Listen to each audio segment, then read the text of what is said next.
बातमीपत्रात आपलं स्वागत। मी सार्या कुलकर्णी। आता बातम्या पाहू विस्तारानं। देशाच्या संरक्षण दलात लढाऊ विमानांचा समावेश व्हावा यासाठी फ्रान्समधील राफेल कंपनीबरोबर पंतप्रधान नरेंद्र मोदी यांनी फेर करार केला। त्यातून विमान खरेदीमध्ये मोदी सरकारकडून 41,205 कोटी रुपयांचा घोटाळा झाला असा आरोप राज्याचे माजी सहकार मंत्री हर्षवर्धन पाटील यांनी आज कोल्हापुरात पत्रकारांशी बोलताना केला।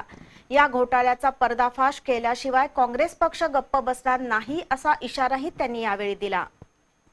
सध्या देशाच्या राजकारणात काँग्रेस आणि भारतीय जनता पक्ष यांच्यात आरोप प्रत्यारोपांच्या तोफा धडाडतायत। मात्र राष्ट्रहित आणि गोपनीयतेचं कारण सांगून केंद्र सरकार राफेल खरेदी कराराची माहिती उघड करत नाही। या पार्श्वभूमीवर काँग्रेस पक्षानं हा मुद्दा चांगलाच उचलून धरलाय आणि मोदी सरकार विरोधात रान उठवलंय।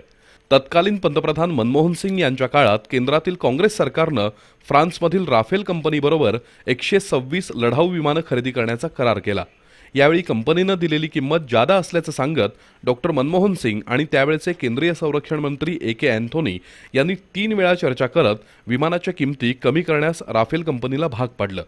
पहिल्या टप्प्यात 126 ऐवजी 36 विमानं खरेदी करायची आणि उर्वरित 90 विमानांचं पेटंट घ्यायचं असा हा करार होता। तसंच खरेदी केलेल्या विमानांच्या देखभालीचं काम हिंदुस्तान एरोनॉटिक्स विभागाला द्यायचं असं ठरवण्यात आलं होतं, अशी माहिती माजी सहकार मंत्री हर्षवर्धन पाटील यांनी कागदोपत्री पुराव्यासह पत्रकार परिषदेत दिली। 3 वेळा झालेल्या चर्चेअंती काँग्रेस सरकारनं विमान खरेदीचा करार 18,940 कोटी रुपये इतक्या खाली आणला। पण केंद्रात सत्तांतर होऊन 2014 मध्ये नरेंद्र मोदी पंतप्रधान झाल्यानंतर ते 6 महिन्यात 2 वेळा फ्रान्सला जाऊन आले आणि त्यांनी या कराराची फेररचना केली। यातूनच खरेदी केल्या जाणाऱ्या विमानांची किंमत त्यांनी 60,145 कोटी रुपयांपर्यंत नेऊन ठेवली। त्यातून मोदी सरकारकडून 41,205 कोटी रुपये राफेल कंपनीला जादा दिले गेले। केंद्र सरकारचा हा घोटाळा जनतेसमोर उघड केल्याशिवाय काँग्रेस पक्ष गप्प बसणार नाही असा इशारा पाटील यांनी दिला। राफेलच्या विमानाच्या खरेदीच्या संदर्भातला जो व्यवहार झालेला आहे तो अत्यंत संशयास्पद अशा प्रकारचा व्यवहार आहे। काँग्रेसच्या काळामध्ये याची ज्यावेळेस चर्चा झाली त्यावेळेस 18,170 कोटी रुपयाला 36 विमानं घ्यायचा निर्णय जवळपास झाला होता। फक्त वर्क ऑर्डर द्यायची राहिली होती, पण सरकार आमचं गेलं आणि नंतर हे सरकार आलं आणि म्हणून सगळे नियम धाब्यावर बसून आत्ताचं जे भारतीय जनता पक्षाचं जे सरकार आहे त्यांनी 18,190 कोटीच्या खरेदीचा जो काही आकडा होता तो रेकॉर्ड करून त्यांनी 60,250 कोटीचा व्यवहार या राफेलच्या 36 विमानांच्या बाबतीमध्ये केलेला आहे आणि 41,205 कोटी एवढी जादा रक्कम ही या व्यवहारामध्ये राफेलची जी फ्रान्समधली जी कंपनी आहे त्या कंपनीला दिलेली आहे। याचा खुलासा सरकारने करावा।